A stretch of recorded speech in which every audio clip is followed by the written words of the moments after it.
اس میں سے ایک ہے حضرت احمد غزالی رحمۃ اللہ علیہ سے حضرت بندہ نواز فرما رہے ہیں ان کی روح سے میری ملاقات ہوئی، جو یہ اس کتاب سوانح کے مؤلف ہیں۔ میں نے ان سے پوچھا کہ حضرت آپ نے کیا ایسا ہوا ہے آپ کی زندگی میں کہ آپ ایک مرتبہ اپنے بھائی کے پاس گئے، امام محمد غزالی رحمۃ اللہ علیہ جو بڑے مشہور بزرگ ہیں، احیاء العلوم، مکاشفۃ القلوب وغیرہ کے مؤلف، کیمیاء سعادت کئی کتابوں کے مؤلف ہیں، تو کیا آپ ان کے پاس گئے اور وہ قرآن مجید پڑھ رہے تھے تو آپ نے انہیں سلام کیا؟ وہ قرآن پڑھتے پڑھتے آیت مکمل کر کے قرآن مجید بند کیا، تلاوت موقوف کی اور سلام کا جواب دیا اپنے بھائی کا۔ پھر اس کے بعد کہا کہ سلام کرنے میں شریعت کے آداب کا لحاظ رکھنا چاہیے، کیونکہ قرآن مجید پڑھنے کے دوران اور کھانا وغیرہ کھانے کے دوران مشغولیت میں رہنے کے وقت میں سلام کرنے کی اجازت نہیں ہے۔ تو میں قرآن پڑھ رہا تھا اور آپ آ کر سلام کرنے لگے۔ تو حضرت بندہ نواز رحمۃ اللہ علیہ ان سے پوچھتے ہیں، یعنی اپنے سے 300-350 سال قدیم بزرگ سے پوچھ رہے ہیں کہ کیا آپ نے ایسا کیا تھا؟ فرماتے ہیں کہ ہاں میں نے ایسا کیا تھا۔ تو بندہ نواز رحمۃ اللہ علیہ نے پوچھا آپ نے سلام کیوں کیا؟ قرآن مجید کی تلاوت کرنے والے کو سلام نہیں کرنا چاہیے، آپ نے کیوں سلام کیا؟ آداب شریعت کا لحاظ کیوں نہیں رکھا؟ تو وہ فرماتے ہیں کہ میرے بھائی محمد غزالی جوتوں کی دکان پر تھے، وہ قرآن پڑھ رہے تھے مگر ان کے تصور میں جوتے خریدنے کا تصور تھا، تھوڑی دیر کے لیے بات ہے، ایسا مطلب نہیں ہم جیسے کرتے ہیں نماز کی رکعت باندھے تو سلام پھرنے تک باہر، وہ مراد نہیں ہے،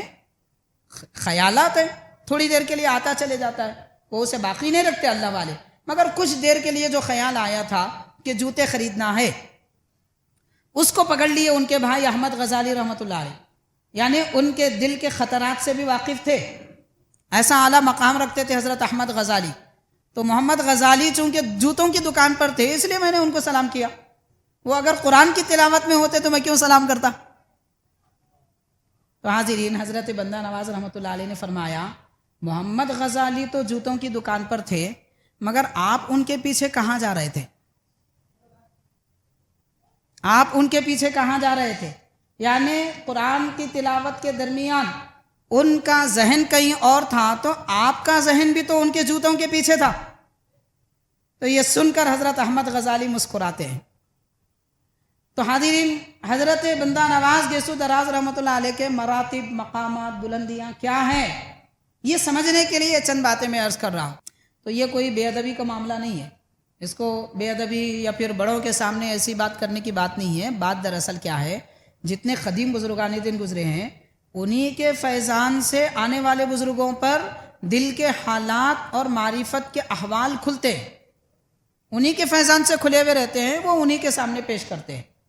تو یہ کوئی کسی قسم کی بے ادبی کی بات نہیں ہے، یہ دل کی حالتیں ہیں۔ دیکھیے قرآن مجید نے کیا کہا، قرآن مجید نے کہا کہ ہر جاننے والے کے اوپر ایک جاننے والا ہوتا ہے، دنیا میں کوئی دعویٰ نہیں کر سکتا میں سب جان لیا، ہر ایک کے اوپر کوئی نہ کوئی ایک اور گہرائی کی بات جاننے والا ہوتا ہے۔ تو اللہ تعالیٰ دنیا والوں پر ظاہر کرنا چاہتا ہے کہ بعد میں بھی ایسے لوگ رہتے ہیں جو بعض پہلے والے لوگوں کے علم میں بھی اور نکات اور دقائق اور گہرائیاں نکالتے ہیں، تو انہی کے علم سے نکالی گئی گہرائی ہے، کوئی الگ بات نہیں ہے۔ اب یہ ایسی گہری اور عمدہ باتیں ہیں کہ عام طور پر اس طرح کے حالات اور واقعات عام لوگوں کو سمجھ میں نہیں آتے، نہیں آئے تو انکار نہیں کرنا چاہیے، کیونکہ یہ سب واقعات جو بھی بیان کیے گئے ہیں یہ کوئی شریعت کے، طریقت کے، قرآن حدیث کے خلاف نہیں ہے، یہ بزرگوں کے حالات ہیں، وہ حالات ان کو جو پیش آئے وہ بیان کیے جا رہے ہیں۔ ہم بیان اس لیے کر رہے ہیں تاکہ لوگوں کو پتہ چلے کہ ہم جس دکن میں رہتے ہیں اس دکن کے تاجدار حضرت سیدی بندہ نواز گیسو دراز رحمۃ اللہ علیہ کا مرتبہ، مقام، شان، عظمت کیا ہے اور وہ کیسی رفعتیں رکھتے ہیں، قرب الہی کے کس منزل پر فائز ہیں، تاکہ ان کا مرتبہ جانیں گے تو ان کی خدمت میں حاضری دے کر کم از کم اللہ تعالیٰ کی قربت اور محبت کی بھیک ان سے مانگ لیں۔